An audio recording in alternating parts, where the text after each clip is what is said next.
अभ्यास 11A पहला प्रश्न। पार्श्व चित्र में O वृत्त का केंद्र है। निम्नलिखित कथनों में सत्य असत्य कथनों को बताइए। फर्स्ट पार्ट है, रेखाखंड ए बी जीवा है। ए बी तो वृत्त पर स्थित किन्हीं दो बिंदुओं को मिलाकर खींचा जाने वाला रेखाखंड वृत्त की जीवा कहलाती है।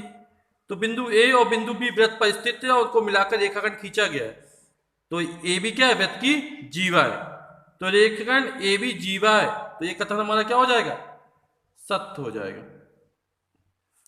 यहां पर ई एफ भी वृत्त की जीवा है और वृत्त की सबसे बड़ी जीवा वृत्त के केंद्र से होकर जाती है और इसको वृत्त का व्यास कहते हैं। फिर सेकंड है, क्यू एफ त्रिज्या है। क्यू और एफ ये त्रिज्या बोल रहा है, तो ये हमारा कैसा है? असत्य कथन है, क्योंकि नियत बिंदु या केंद्र से वृत्त पर स्थित किसी बिंदु को मिलाकर खींचा जाने वाला रेखाखंड वृत्त की त्रिज्या कहलाता है। जब त्रिज्या खींचेंगे तो ये जाएगी ओ सी वृत्त की त्रिज्या है, ओ डी वृत्त की त्रिज्या है। या नियत दूरी, जब वृत्त की परिभाषा पढ़ते हैं तो जो नियत दूरी होती है या निश्चित दूरी होती है वो वृत्त की त्रिज्या कहलाती है। तो वृत्त के केंद्र से परिधि पर स्थित किसी बिंदु को मिलाकर खींचा जाने वाला रेखाखंड वृत्त की त्रिज्या होता है। तो यहां बोला क्यू एफ त्रिज्या है, तो ये हमारी त्रिज्या नहीं है, यानी ये हमारा कथन कैसा हो जाएगा? असत्य हो जाएगा। फिर है ओडी त्रिज्या है। ओडी त्रिज्या है, बिल्कुल सही है। ओडी और ओसी वृत्त की त्रिज्या है और एक ही वृत्त की सभी त्रिज्या कैसी होती हैं? समान होती हैं। तो ये हमारा कथन कैसा है? सत्य है। ओडी त्रिज्या है, केंद्र से और परिधि पर रेखा खींचा गया है। फिर है पीसी जीवा है। पी और सी ये जीवा है, तो गलत है। जीवा किसे कहते हैं? वृत्त पर स्थित किन्हीं दो बिंदुओं को मिलाकर खींचा जाने वाला रेखाखंड वृत्त की जीवा कहलाता है, और पीसी जीवा है, गलत है, यानी ये कथन हो जाएगा असत्य। फिर अगला प्रश्न है दूसरा, अर्धवृत्त में बने कोण की माप होती है। तो अर्धवृत्त पर बने कोण की माप क्या होती है? समकोण होती, 90 अंश की होती है। और अर्धवृत्त कहते किसे हैं? ये वृत्त है और ये वृत्त का केंद्र, नियत बिंदु वृत्त का केंद्र। अब वृत्त पर स्थित किन्हीं दो बिंदुओं को मिलाकर खींचा जाने वाला रेखाखंड जीवा कहलाता है। तो हमने एक जीवा खींची एक वृत्त पर स्थित दो बिंदुओं से। अब ये जीवा कहां से होकर जा रही है? केंद्र से होकर जा रही है। तो केंद्र से जो जीवा जाती है वो सबसे बड़ी जीवा कहलाती है, और इस जीवा को हम बोलते हैं व्यास। जो व्यास होती है वो वृत्त की सबसे बड़ी जीवा होती है जो केंद्र से होकर जाती है। तो किसी वृत्त का व्यास वृत्त को दो बराबर भागों में विभाजित कर देता है। प्रत्येक भाग को अर्धवृत्त कहते हैं, लेकिन इस अर्धवृत्त में ये व्यास शामिल नहीं होता है। किसी वृत्त का व्यास वृत्त को दो बराबर भागों में विभाजित कर देता है। प्रत्येक भाग को अर्धवृत्त कहते हैं, लेकिन इस अर्धवृत्त में ये व्यास सम्मिलित नहीं होता है।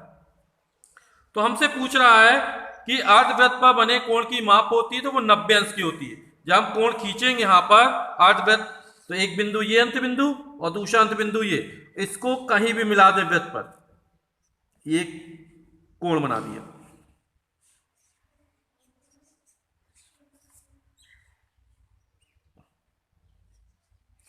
और इस कोण की जो माप करेंगे वो कितने अंश की होगी? 90 अंश की होगी।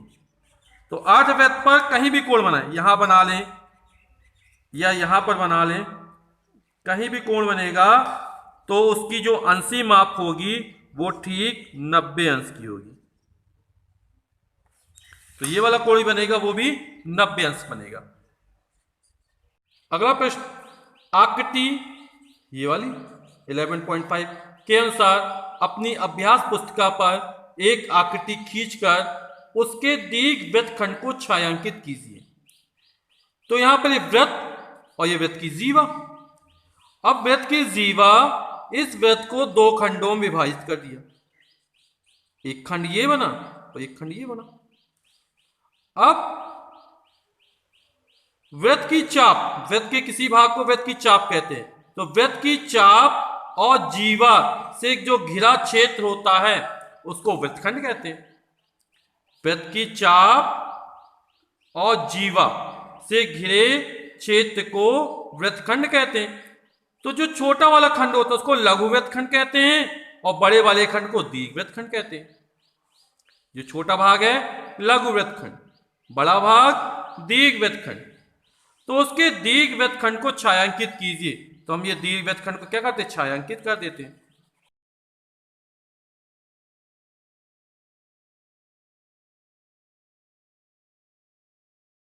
अगला प्रश्न है आकृति 11.6 ये वाली में ओ वृत्त का केंद्र है।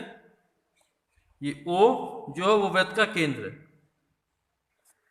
आकृति में निर्मित किन्हीं दो त्रिज्य खंडों के नाम लिखिए। तो किन्हीं दो त्रिज्य खंडों के नाम लिखने।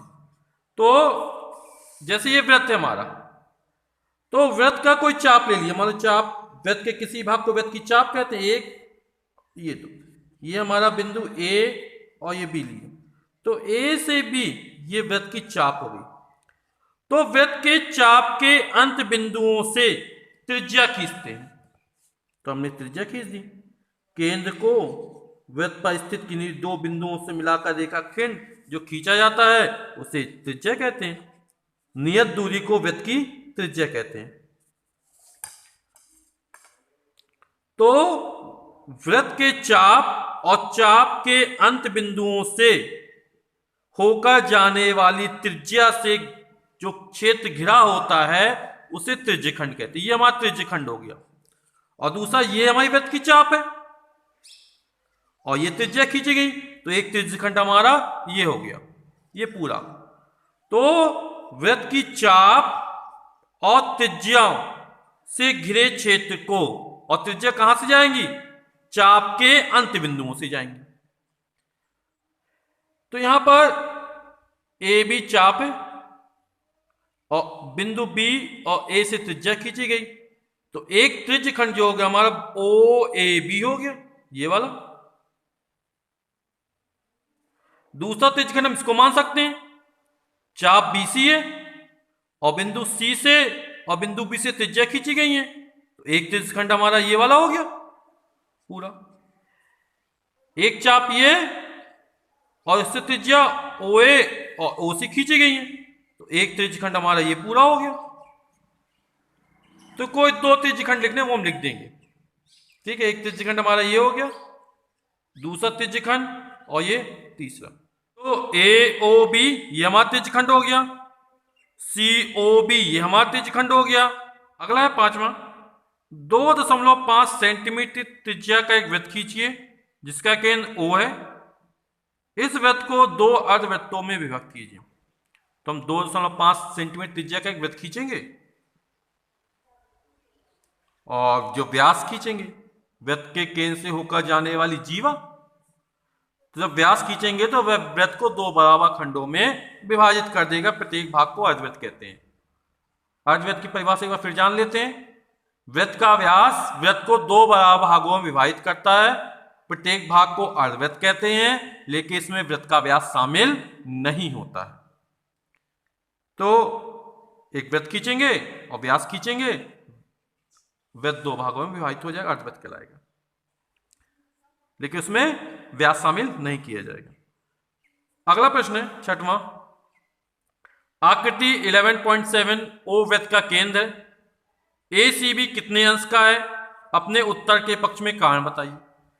तो यहां पर ओ वृत्त का केंद्र है और ये जीवा खींची गई है, यानी व्यास कहलाएगी, वृत्त की सबसे बड़ी जीवा। ए सी बी ये वाला कोण, तो अर्धवृत्त पर स्थित कोण समकोण होता है, अंत बिंदु ए और बी से खींचा गया, तो ये बनने वाला कोण 90 अंश का है। तो लिख देंगे अपने उत्तर के पक्ष में कारण बताइए। तो अर्धवृत्त पर स्थित कोण समकोण होता है, इसलिए हमारा कोण कितने अंश का बनेगा, 90 अंश का।